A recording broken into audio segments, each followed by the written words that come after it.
Hey guys, welcome back to my channel. Today I am, how do the kids put it? Feeling the Kelly Bundy fantasy. And if you want to see how I created this crazy look, then just keep watching.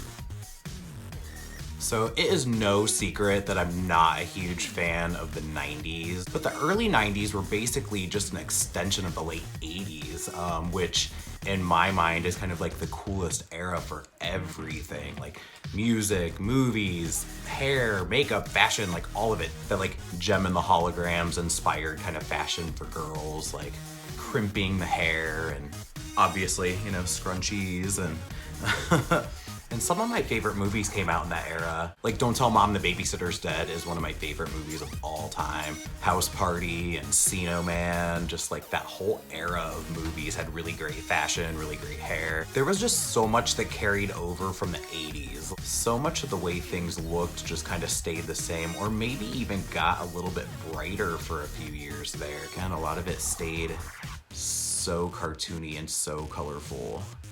Until probably about like 1993 going into 94. I feel like that's when the changeover happened. Probably about 1990, I think it was, when the fanny pack was really popular for a minute or so. I definitely had one. But I remember my fanny pack was acid wash denim, and I thought it was like the coolest thing ever. And then I don't remember who it was, but I do know that we were living in Florida at the time, and I feel like maybe it was like a boyfriend of my aunt or something came over, and I had my fanny pack, and I'm sure I was like wearing it around the house, but he just looks at me and goes, "Oh look, it's a fag bag." I think me and my brother both had one in that day. That was the end of it. Like, I think we probably threw them in the trash that night.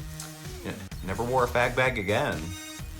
But fast forward like a million teen years later, and you've got Kelly Dempsey on season 14 of Project Runway, who just kind of single-handedly brought the fanny pack back. You see him in the summertime, like you definitely see him at, you know, amusement parks, you see him at like festivals and stuff like that, but I feel like most of them tend to just look really just kind of generic, you know what I mean?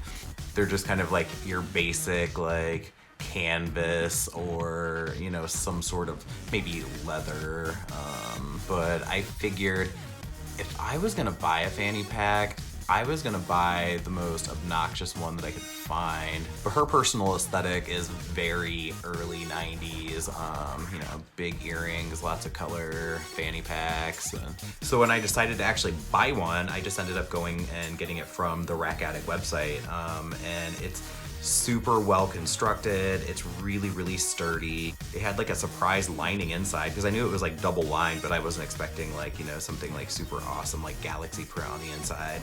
And that's what it has, so I'm actually pretty pumped about it. So not only did I get the fanny pack, but I also got the scrunchie as well. But I really like how she keeps her designs and she keeps her fashion sense like super colorful and super, again, just like early 90s. And I loved that whole era so much as far as, you know, clothes, hair, makeup, like just, I mean, you know, all of it. I just really liked all of it until about 1993, I think it was, when the whole like grunge and the whole Seattle thing was kind of starting to take off and become really popular.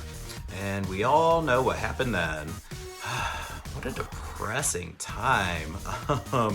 That stretch from 93 to about 97, where I just think all of it was bad. I think the music was bad. I think the fashion was really bad.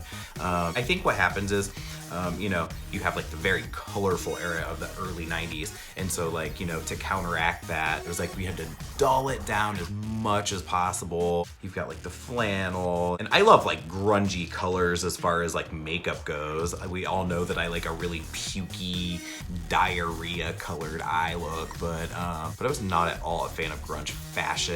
I'm not at all grunge music. Like I can't do any of it. But yeah, grunge is totally sneaking back in. I mean, I feel like new popular rock music definitely sounds grunge to me. I definitely feel like a lot of the fashion is kind of back as far as the grunge thing goes. Like it's only been 20 years, but I guess that's long enough for something to pass by and make a comeback. I feel like that's kind of normal. But I feel like the more that I see that kind of back and popular, the more I have to like completely go against that. Like, I'm gonna dress like a fucking clown now.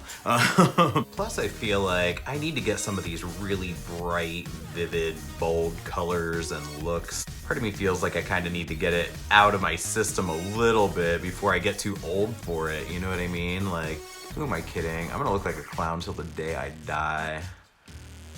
I like it. I'll be a clown, that's fine. Now, this is something that I picked up at the L'Oreal company store. I'd been looking for this at like Target and Walmart and couldn't find it, but I found it in there for like, I don't know, like $3. I've used this liner a few times and I really like it. You do have to build it up, but it does build up in layers and it doesn't get like cracky or weird. I picked up a couple of their liners actually. I got a few more, or maybe just one more. Maybe I just got 2 liners. I feel like it's called the Lasting Drama Waterproof Gel Pencil, I think. And I got that one in like a golden, bronzy kind of color. That one actually goes really well on the waterline. It stayed put and it really was noticeably like copper. So I also got these 3 glitters from MAC last week. I got the shades Reflects Transparent Pink, Reflects Transparent Teal, and Reflects Pearl.